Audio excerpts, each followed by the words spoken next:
नमस्कार, पुण्यश्लोक eleven show में आज हमने देखा कि रात के अंधेरे में एक पालकी जा रही होती है महल से बाहर, और जब वो महल से बाहर कुछ दूरी पर पहुंचती है तो उससे एक महिला उतरती है। महिला कौन होती है? द्वारकाबाई साहिब होती है। और किससे मिलने गई थी? वो गई थी गुन्नू जी, उनके जावेद साहिब से मिलने। और जावेद साहिब यानी गुन्नू जी कहते हैं कि महल में मिल लेते, मुझे बुला लिया होता, यहाँ यूँ मिलने की क्या आवश्यकता थी। तब वो कहती हैं, घर आपका भी है, मेरा भी है, आपके घर में भी दीवारें हैं, मेरे घर में भी दीवारें हैं, और दीवारों के कान होते हैं, इसलिए हमें यहाँ मिलना पड़ा। फिर वो कहती हैं कि आपको मेरा काम करना है, बहुत ज़रूरी काम है। काम ये है कि एक संदेशा पहुंचाना है। वो कहती हैं कि ये काम बहुत ध्यान से करना है और आज रात तक ही हो जाना चाहिए। वो कहती हैं उनकी मौसी है एक, और उनके दूर के रिश्तेदार हैं कोई, वो पूना में रहते हैं और एक गांव में है। गांव का नाम बता दिया जाता है और बताती हैं कि वो पाटिल हैं और वो फ़िलहाल उनकी बेटी पार्वती के लिए एक अच्छा सुंदर रिश्ता ढूंढ रहे हैं। फिर गुन्नू जी समझ जाती हैं कि ठीक है, मतलब कि युवराज खंडेराव के लिए नया रिश्ता आ रहा है, ये देवी अहिल्या की सूचना आ रही है। ठीक है, वो कहते हैं पहुँचा दो। फिर वो कहते हैं कि ऐसा क्या आवश्यकता है? मतलब इस तरीके से साफ साफ कह देते हैं कि नहीं, साफ साफ नहीं, इस तरीके से संदेश जाएगा कि उन्हें लगे कि सारा कुछ प्रभु ही करवा रहे हैं, उन्हीं की इच्छा है, हम इसमें दूर रहेंगे।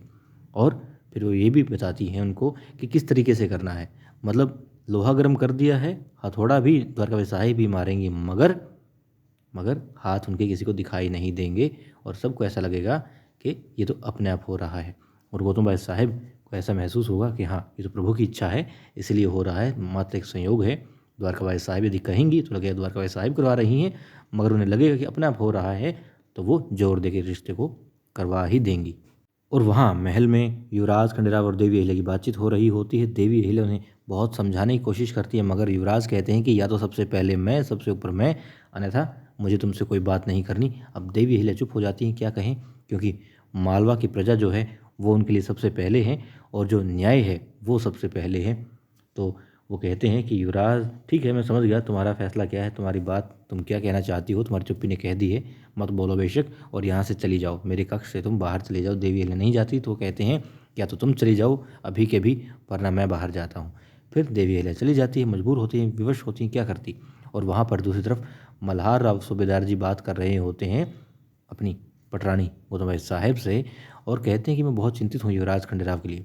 वो भी कहती है मुझे बात करनी है आपसे। फिर कहती हैं कि तो आप ही पहले बताइए। फिर वो बताते हैं कि युवराज ने जो किया मतलब गलत किया, देवी अहिल्या सही कर रही है, उसके भले के लिए कर रही है, क्योंकि आप, मैं, देवी अहिल्या, सब मतलब हर कोई यही चाहता है कि युवराज का भला हो। और ये बात पहले तुम्हें समझनी होगी कि देवी अहिल्या उसका भला ही चाहती है, उसके हित में ही बात कर रही है, तभी, क्योंकि तुम समझ जाओगी तो तुम अच्छे से युवराज को समझा पाओगी। यदि मैं कहूँगा तो उसे लगेगा कि मैं तो सिर्फ अहिल्या के पक्ष की ही बात करता हूँ, उसके पक्ष की नहीं बात करता, मगर बात यही है कि युवराज के पक्ष की ही बात है और तुम उसे समझाओ। फिर वो कहती हैं मगर आप तो अभी भी सिर्फ देवी अहिल्या का ही पक्ष ले रहे हैं। अब वो समझ जाते हैं कि भैंस के आगे बीन बजा रहे हैं, कोई फ़ायदा नहीं है यहाँ पर गौतमा को समझाने का। फिर क्या होता है? फिर ठीक है, दिखाते हैं वाड़े के अंदर एक गोवर्धन साहूकार आता है, देवी अहिल्या को प्रणाम करते हैं। देवी अहिल्या पूछते आप यहाँ इस वक्त? वो कहते हैं हाँ, मुझे छोटे सूबेदार जी ने बुलाया है कुछ लेन देन के मसले में। ठीक है, तभी एक सैनिक आता है, कहता है उनसे, साहूकार से, कि आपको छोटे सूबेदार जी ने अपने कक्ष में बुलाया है। अब वो सैनिक चला जाता है और बाद में साहूकार भी आज्ञा प्राप्त करके देवी अहिल्या से युवराज के कक्ष में चला जाता है। फिर क्या दिखाते हैं? फिर दिखाते हैं वहाँ पर सुबह का वक्त होता है, क्योंकि रात तो बीत चुकी है, जो भी कांड करना था द्वारकाबाई साहिब ने कर चुकी होती हैं।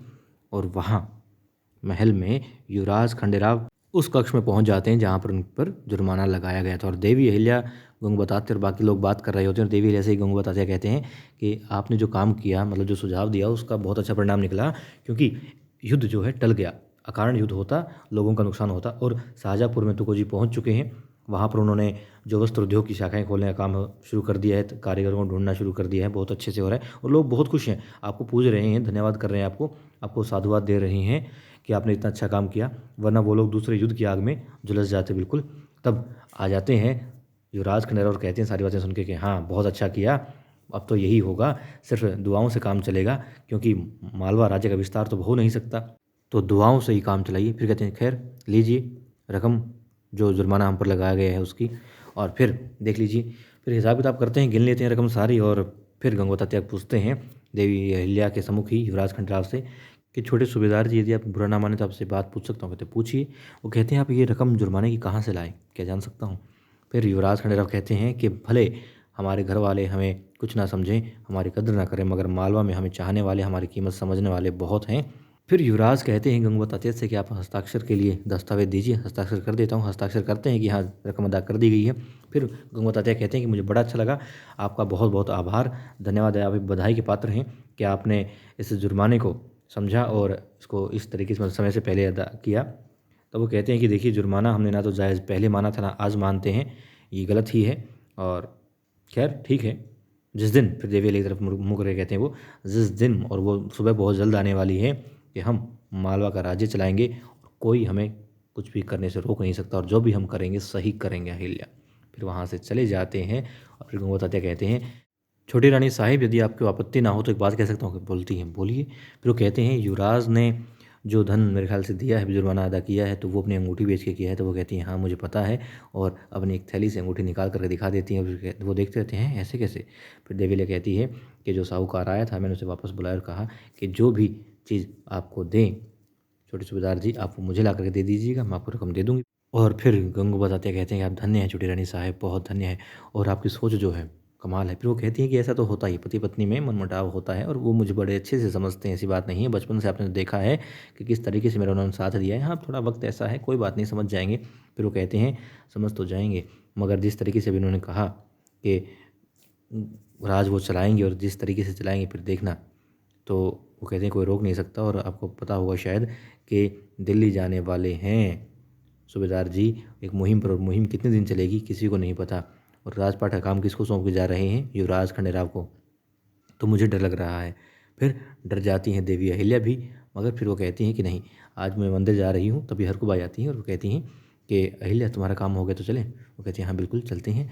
और फिर वो कहती हैं कि मैं मंदिर जा रही हूँ, देवी से प्रार्थना करूँगी कि सबको सद्बुद्धि मिले और जो डर हमारे मन में आ रहा है उसे हटा दे।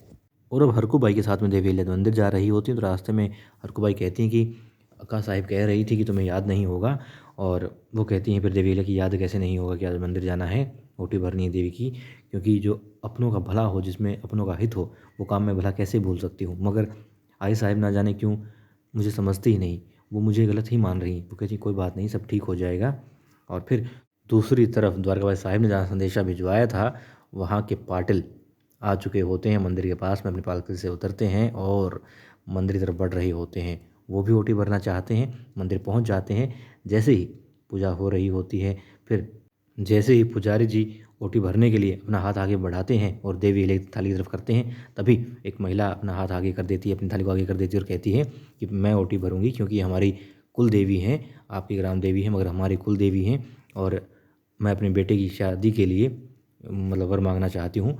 अब पंडित जी कहते हैं ये छोटी रानी साहिब है और इनका मान पहले है। तब देवी ले कहती कोई बात नहीं, भगवान के दरबार में राजा रंग मतलब सब बराबर होते हैं, हर कोई भक्त ही होता है, आप इनकी ओटी भर दीजिए पहले, कोई बात नहीं।